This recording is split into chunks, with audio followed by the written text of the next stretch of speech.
guys, welcome back to my channel. I'm Kayla, this is Daisy, and today is my first how-to video. I was asked to do a how to teach your dog to jump video, so that's what this one's going to be about. I do a lot of jumping with Daisy, and we've been doing it for about a year and a half now, maybe, somewhere around there.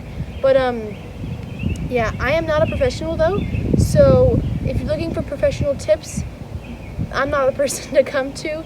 The stuff I'm going to show you on this video is experience and stuff I've learned from horseback riding.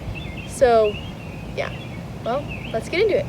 So a couple things I'd like to point out before we get into the video.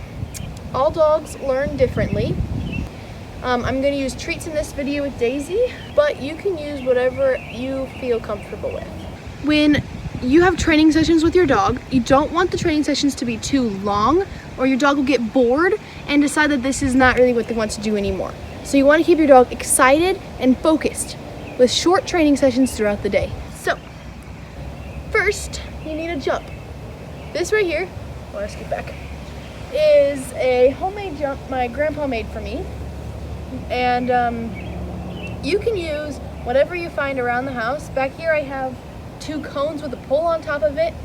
The only thing really that your jump needs is 2 things on the side holding it up, and the pole on the top or in the middle needs to be able to be knocked down, right? Easily, with the lightest tap. It needs to be able to fall.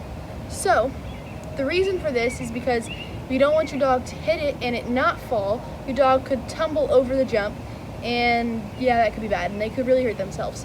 So we want to make sure that the pole is able to fall easily with the lightest tap.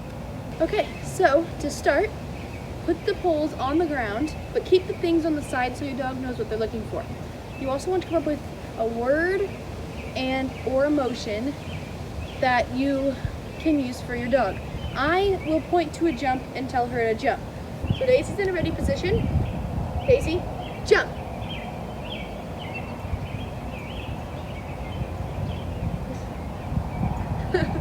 Good girl, good job. Right, then you want to do this multiple times until your dog understands what you're trying to tell them when you tell them to jump, or whatever word you used. Then you can set the jump up to its smallest setting. And the smallest setting because your dog is now used to the ground poles and they don't understand that it is now a jump. Jump, jump. Then you can work on making it higher and higher until they understand what they're doing. Next topic is lines. As you jump more and more with your dog, especially when it's lines, you will start memorizing their striding, and then you will know the right distance to put the jumps. So at first, just play around the jumps. I suggest doing a very small jumps to start until the striding looks perfect, so they're not too close to the jump when they jump, and they're not too far from the jump when they jump. So I'm going to demonstrate one that is I can't say if she's going to take a short stride or a long stride, but I am going to say it's going to be an awkward striding for her. So as you can see, Daisy took this in 2 short strides, but it was very close and harder for her to do. Alright, so these 2 jumps are right in between 1 stride and 2 strides for Daisy. Let's see how she takes that.